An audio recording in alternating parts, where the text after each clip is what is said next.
Dominick Dunne first emerged as a public figure in Hollywood as a movie producer, but it was his tireless work for Vanity Fair magazine that made him legendary. In 2011, 2 years after his death, Dunne's comprehensive archive, totaling more than 109 linear feet, was donated to the Dolph Briscoe Center for American History. Portions of the archive are now on display as part of an exhibit honoring the life and work of Dominick Dunne. He started to create his writer's voice, and these are some examples of things that he wrote at that time when he was just getting started on a new career as a writer.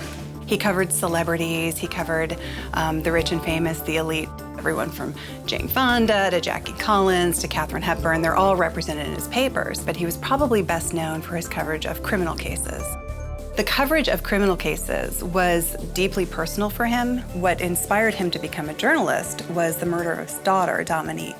His sympathy towards victims of crime was very much an important part of his writing.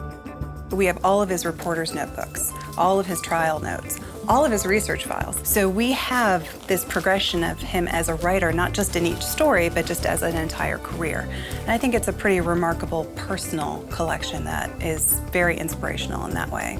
I think a big question mark is, what is his journalistic legacy? What is the outcome of his career? How did it really impact the news media? That's where the Briscoe Center is so important. We're going to preserve his materials, we're going to preserve his papers, we're going to show any researcher how he came to the conclusions he did, how he constructed his stories. In terms of what impact he had on journalism, that's up to other people to interpret. But without those papers, without his own evidence of what he did, it's going to be really hard to assess that journalistic legacy or understand what he was about.